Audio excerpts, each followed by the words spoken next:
Hello बच्चों, आप लोगों का स्वागत है मेरे यूट्यूब चैनल पे जिसका नाम है ब्रीसा डॉम।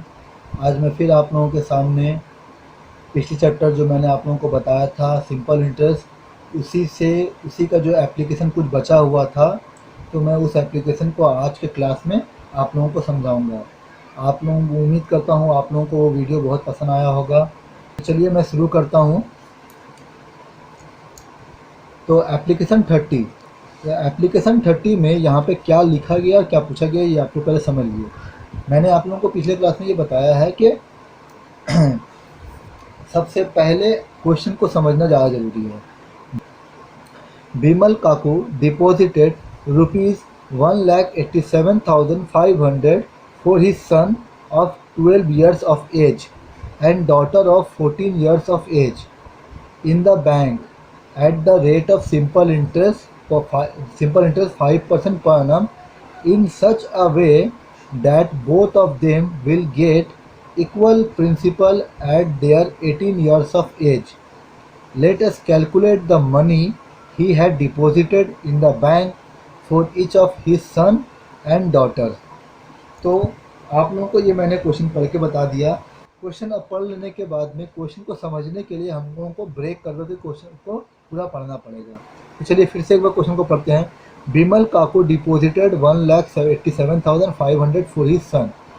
बिमल काकू ने 1,87,500 रुपये जमा किए अपने बेटे के लिए जिसका उम्र कितना है 12 साल, और अपनी बेटी जिनका उम्र है 14 साल। इन द बैंक में वो पैसे जमा किया at the rate of simple interest rate के हिसाब से, जो कि कितना है 5% पर annum, 5% पर annum के हिसाब से। यानी कि बिमल काकू के एक बेटा है सन, और यहाँ पे डॉटर।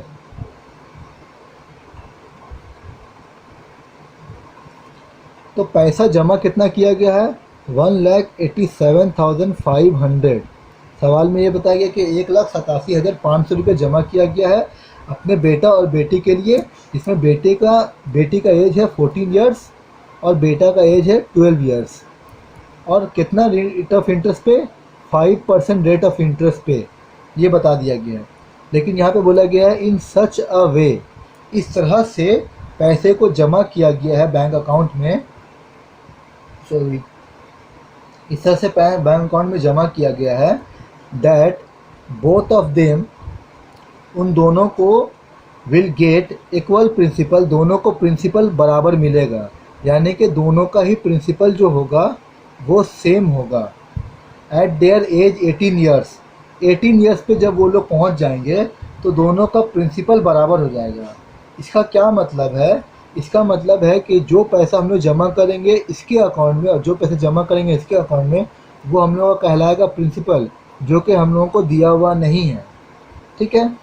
और बोला गया है कि जब ये इनका बेटा 18 साल को पहुंचेगा, तो आप समझ लीजिए इस क्वेश्चन को, अभी उसका एज है 12 साल, तो 18 साल पहुंचने के लिए इसके पास और कितना टाइम है? 6 साल टाइम है। यानी कि इसके अकाउंट में जितना पैसा रखा हुआ रहेगा उस पर 6 साल तक इंटरेस्ट मिलेगा। तो इंटरेस्ट का टाइम हो गया 6 ईयर। इसके लिए इंटरेस्ट का टाइम हो गया 14 साल की है, तो इसके लिए इंटरेस्ट का टाइम हो गया 18 ईयर्स। सिंपली हम लोग इसको इस तरह से कर सकते हैं 4 ईयर्स। ठीक है। तो आप लोगों को ये समझ में आ रहा होगा। तो ये टाइम यहाँ पे 4 ईयर्स हो गया। और रेट ऑफ इंटरेस्ट क्या हुआ है? दिया हुआ है ये 5% दिया हुआ है, इसमें भी 5% दिया हुआ है। अब यहाँ पे देखिए बोला गया है कि दोनों का जो प्रिंसिपल होगा जब वो लोग 18 साल के हो जाएंगे, तो 18 साल के हो जाने पर इन लोगों का प्रिंसिपल बराबर हो जाएगा। तो 18 साल जब ये लोग होंगे, तो अभी तो ये 14 साल के हैं, तो 14 साल है तो इसका मतलब प्रिंसिपल जो इसके अकाउंट में डाला गया ये तो नहीं मालूम है हम लोग को। तो जब 18 साल पे हो जाएगा तो जब वो प्रिंसिपल इक्वल हो जाएगा, यानी कि वो अमाउंट, यानी कि 4 साल तक जब हम लोग इसका इंटरेस्ट निकालेंगे तो 4 साल तक 5% के हिसाब से जो भी एक अमाउंट पे इंटरेस्ट बढ़ेगा, अब वो 18 साल पूरा होने पर वो जो अमाउंट हम लोग को मिलेगा तो वो 18 साल तक जो बनेगा वो सेम हो जाएगा। यानी कि अमाउंट ऑफ डॉटर और अमाउंट सन दोनों सेम हो जाएगा, ये बोला गया है। ठीक है। तो प्रिंसिपल, अब यहाँ पे बोला गया है कि 1,87,000। देखिए यहाँ पे एक और वर्ड यूज़ किया गया, let us calculate the money he had deposited. तो हम लोगों को कैलकुलेट करके ये बताना है कि कितने पैसे उन लोगों ने जमा किया इन द बैंक में for each of his son, अपने बेटे के लिए और अपनी बेटी के लिए। तो इसका एक एग्जांपल से मैं बता देता हूँ। अगर मान लेते हैं कि एक आदमी के पास 100 रुपया है, अगर एक आदमी के पास 100 रुपया है, अगर वो अपने बेटे को 50 रुपया देता है, अब वो अपने ये 100 रुपये को अपने बेटा और बेटी में डिस्ट्रीब्यूट करते हैं। तो अगर एक बेटा को अगर वो 30 रुपये दे दिया तो बेटी को कितना मिलेगा? बेटी को यकीनन 70 रुपये मिलेगा, क्योंकि 100 रुपये को ही बांटा गया है। तो 100 रुपये को बांटा गया है एक बेटा और एक बेटी में। अगर बेटा को 30 रुपये मिल जाता है तो यकीनी तौर पे बेटी को 70 रुपये मिलेगा, क्योंकि दोनों का हासिल जमा, दोनों का ऐड कितना होना चाहिए? दोनों को ऐड करने पे वो हमेशा 100 आना चाहिए। तो उसी तरह से अगर मान लेते हैं पी को, लड़के को मिला है x रुपया, x रुपीज़, तो लड़की को कितना मिला होगा? अगर लड़के को 30 रुपये मिला है तो लड़की को कितना मिला है? 100 माइनस 30, क्योंकि ये 30 रुपये जो है वो लड़के को मिल चुका है। तो 70 रुपया जो इससे हासिल हुआ वो 70 रुपया लड़की को मिला है। तो जब दोनों को 1,87,500 रुपया दोनों में डिस्ट्रीब्यूट हुआ है, अगर एक को x मिला है तो दूसरे को कितना मिलेगा? 1,87,500 से हम लोग x को माइनस कर देंगे तो वो लड़की के लिए जमा किया गया होगा। तो इस तरह से हम लोग का प्रिंसिपल मालूम हो गया। अब हम लोग देखते हैं प्रिंसिपल सेम है, टाइम सेम है, रेट ऑफ इंटरेस्ट सेम है। सॉरी, प्रिंसिपल बोल रहे हैं। प्रिंसिपल मालूम है, टाइम मालूम है और रेट ऑफ इंटरेस्ट मालूम है। इन दोनों का अमाउंट सेम है। तो amount of son is equal to amount of daughter हम लोग लिखेंगे यहाँ पे। अमाउंट ऑफ सन क्या होगा? Principal of son plus interest of son. यहाँ पे होगा amount of principal of daughter plus interest of daughter. तो principal of sum, principal x लिखा हुआ है जो हम लोगों ने इसको एज्यूम किया है, और इंटरेस्ट क्या होता है? p into R. तो p यानी कि x, r का वैल्यू 5 और t का वैल्यू 6 डिवाइडेड बाई 100, p/t/100। यहाँ भी प्रिंसिपल ये हो जाएगा इसका 187,500 माइनस x, प्लस इसका इंटरेस्ट हो जाएगा प्रिंसिपल 187,500 माइनस x। ये प्रिंसिपल हो गया। Principal into time, principal into rate, rate हो गया 5% और टाइम है 4%। और इसका भी फॉर्मूला में नीचे में ये आ जाएगा। अब देखिए यहाँ पे x का टर्म यूज़ हुआ है, यहाँ पे हुआ, यहाँ पे हुआ, सब में x का टर्म यूज़ हुआ है। तो सिंपली हम इसे क्या करेंगे? पहले इसको एक लाइन छोटा कर लेते हैं। 6 5 30, ये 30x हो जाएगा और नीचे में 100, और ये हो जाएगा 1,87,500 माइनस x, प्लस इसको हम लोग मल्टीप्लाई कर लेंगे तो 5 4 20, ये 20 और यहाँ पे ये ब्रैकेट में रहेगा और नीचे में 100। अब हम लोग बोथ साइड को एलसीएम लेंगे तो ये 100 आ जाएगा, ये 100, ये नीचे में 1 है, ये डायरेक्टली मल्टीप्लाई होता है 100x प्लस 30x, और यहाँ पर भी वही चीज़ होगा 100।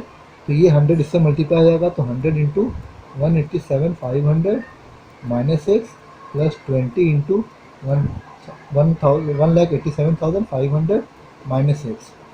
अब यहाँ पे देखते हैं 100 और 30 को ऐड करेंगे तो 130x बाय 100। अब यहाँ पे देखते हैं नीचे में ये 100 आ गया। अच्छा, ये वाला वैल्यू और ये वाला वैल्यू सेम है, इसको हम लोग मान लेते हैं a। तो 100a प्लस 20a तो कितना हो जाएगा? 120a हो जाएगा। तो 120 a के जगह में फिर से यही वैल्यू हम लोग पुट कर देते हैं। अब यहाँ पे देखिए 100 और 100 नीचे नीचे कैंसिल हो गया, यहाँ पे 10 से 10 कैंसिल हो गया, तो सिर्फ बचा क्या? 13x, और यहाँ पे हो जाएगा 12 मल्टीप्लाई बाय 187,500 माइनस 12x। अब यहाँ पे देखते हैं,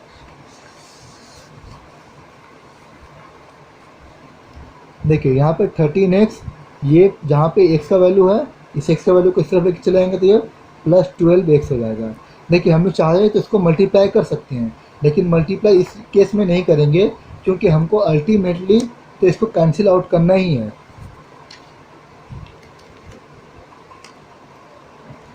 तो इसको हम लोग 12 इंटू 187,500 ही लिखेंगे, तो ये हो जाएगा 25x और ये हो जाएगा 12 इंटू 1,87,500। फिर x इज इक्वल टू करेंगे तो वो 12 इंटू 187500 बाई 25। इसको फिर हम लोग फर्दर डिवाइड करेंगे। तो डिवाइड करने पे तो देखिए हम लोग चाहें तो इसको मल्टीप्लाई करके लिख सकते हैं। ये आ जाएगा 2,25,000, ये आ गया। तो हम लोग इसको इस तरह से भी लिख सकते हैं, कोई चेंजेस नहीं है। और अगर हम लोग इसको इस तरह से लिखते हैं तो 2,25,000 बाई 25, तो इसको कैंसिल करेंगे तो ये आ जाएगा 99 और ये 1000।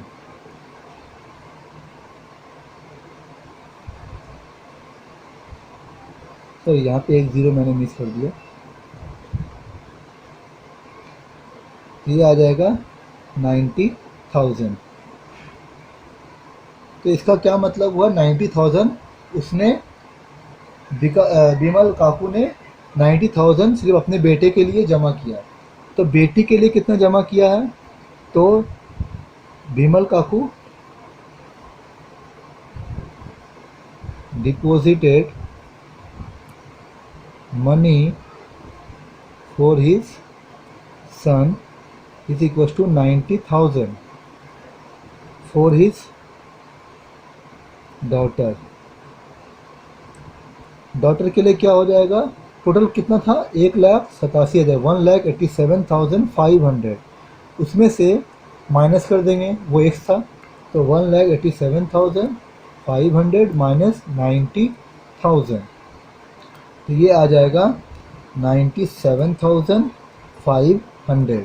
तो इस तरह से आंसर हो गया 90,000 सन के लिए और डॉटर के लिए